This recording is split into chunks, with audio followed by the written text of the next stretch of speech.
सोलिप्सिज्म। तो आखिर सोलिप्सिज्म है क्या? सोलिप्सिज्म असल में एक ऐसी साइकोलॉजी है जिसमें हमारे ह्यूमन कॉन्शियस को ही सबसे बड़ी प्रायोरिटी दी गई है। इसका मतलब है कि सारी चीज़ें जो वास्तविक में अस्तित्व है वो केवल एक भ्रम है, उनका अपने आप में कोई अस्तित्व नहीं है, वो सिर्फ हमारे दिमाग की एक बनावट है। और यही चीज़ है सोलिप्सिज्म।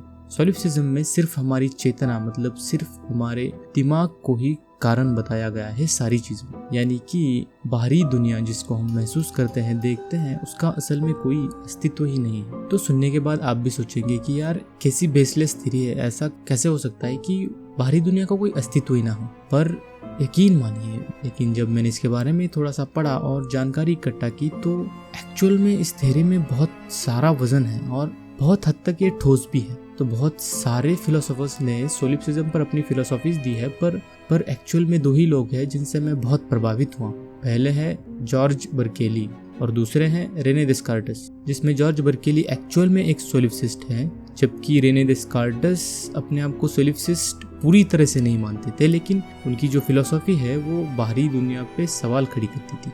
जो जॉर्ज बर्केली ने बताया था सोलिप्सिज्म के बारे में, वो बहुत ही सब्जेक्टिव आइडियलिज्म था। तो सबसे पहले जानते हैं कि आइडियलिज्म क्या है। आइडियलिज्म और मटेरियलिज्म ये फिलोसॉफी की दुनिया के सबसे बड़े विवाद हैं। कुछ लोग हैं जो मानते हैं कि इस दुनिया में भौतिक ऐसी कोई चीज़ ही नहीं है, सारी चीज़ें जो है चेतना या फिर कॉन्शियस से चलती है, वो है आइडियलिज्म। और कुछ लोगों का ये मानना है कि इस दुनिया में चेतना या फिर एहसास ऐसी कोई चीज़ ही नहीं है, सारी चीज़ें सिर्फ भौतिक है, यहाँ तक कि हमारी भावनाएं भी।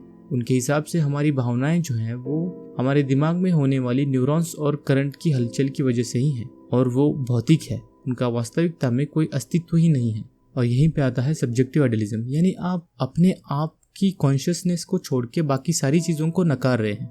अगर सोलिप्सिज्म को शुरुआत से जानने की कोशिश की तो आप जानेंगे कि सोलिप्सिज्म असल में दो शब्दों से तैयार किया गया एक शब्द है, सोलस और इप्स, जिसमें सोलस का मतलब है अलोन और इप्स का सेल्फ, और इसका मिलाकर अर्थ होता है सिर्फ मैं या फिर इकलौता मैं। इससे आप समझ ही पा रहे होंगे कि सोलिप्सिज्म एक ऐसी फिलोसॉफी है जो कि बेस्ड है सिर्फ सेल्फ के ऊपर, मतलब कॉन्शियस के ऊपर। इसको चेतना कह लीजिए, आत्मा कह लीजिए या फिर कोई और कह लीजिए। अद्वैत वेदांता में इसी चीज को आत्मा का नाम दिया गया है और बाहरी दुनिया को माया। हालांकि जो चीजें अद्वैत वेदांता की फिलोसॉफी में है वो थोड़ी सी अलग है। रेने डेस्कार्टेस, शायद आपने इनका नाम सुना हो या ना सुना हो, लेकिन इनका कोट तो आपने सुना ही होगा, I think therefore I am, मैं सोचता हूँ इसलिए मैं हूँ।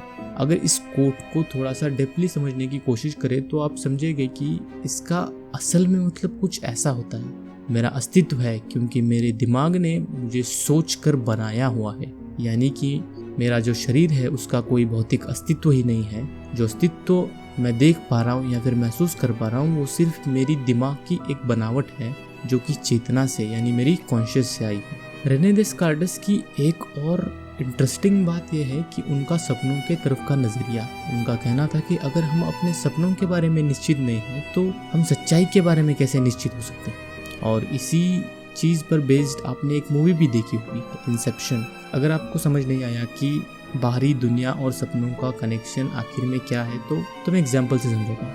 सोचिए आप एक सपना देख रहे हैं जिसमें आप एक प्लेन में बैठे हों और आप उस प्लेन से गिर जाओ। कंसीडर कीजिए कि आप जैसे ही गिरते हैं उस वक्त आप सपने से उठ जाते हैं। तो अब असल में सोचिए कि क्या आप प्लेन में बैठे थे? क्या आप कभी प्लेन से गिरे थे? नहीं, लेकिन तब भी आपने उन सारी चीजों का अनुभव किया।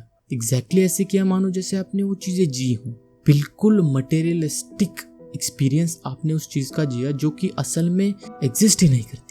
और यही सोलिप्सिज्म का मेन बेसिस है कि जो चीज एग्जिस्ट करती है वो सिर्फ आपकी कॉन्शियस है और बाकी जो अनुभव आप ले रहे हैं वो सिर्फ हमारे दिमाग का खेल है। असल में बाहरी दुनिया या फिर ऐसी कोई चीज ही अस्तित्व में नहीं है। सोलिप्सिज्म का मेटाफिजिकल टाइप तो उससे भी ज्यादा इंटरेस्टिंग है। इसमें कहा गया है कि सिर्फ मैं ही हूँ जो एक वास्तविक रचना हूँ या फिर अस्तित्व करता हूँ। मुझे छोड़कर बाकी सारी चीजें अस्तित्व में ही नहीं है। असल में वास्तविकता का कोई वास्तव ही नहीं है। सारी चीजें हैं जो मुझ में पाई जाती है और सिर्फ मैं ही हूँ जो कि एक आखिरी सच हूँ। कहीं सुना सुना सा लग रहा है ना?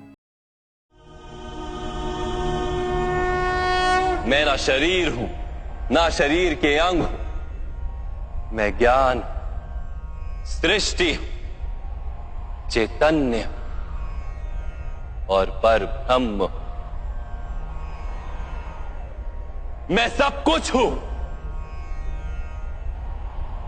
और मैं कुछ भी नहीं।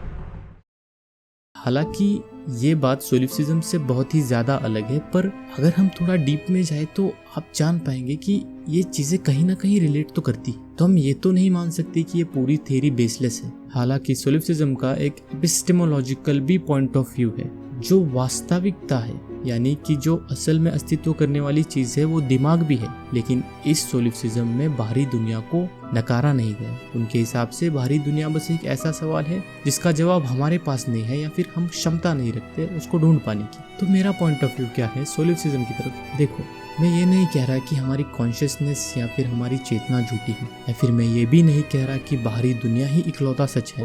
मैं बस ये कह रहा हूँ कि बाहरी दुनिया झूठ नहीं है, और हमारी कॉन्शियस को तो हम नकार ही नहीं सकते, क्योंकि हम नहीं जानते कि हमारा दिमाग कितना कैपेबल है। तो एक और पर्सनल सवाल कि क्या मैं चाहूँगा कि ये दुनिया वाकई में भ्रम हो या फिर एक्चुअल में सोलिफिज्म एग्जिस्ट करे? तो देखिए, मैं तो यकीनन ज़रूर चाहूँगा कि ये दुनिया एक भ्रम हो, सारी चीज़ें नकली हो, बस हमारे दिमाग की बनावट। आपको मेरी बातें सुन के शायद ऐसा लग रहा हो कि मुझे मदद की ज़रूरत है, शायद मैं डिप्रेशन में हूँ, लेकिन नहीं, मुझे सिर्फ मेरे दिमाग की ज़रूरत है। जानते हो क्यों?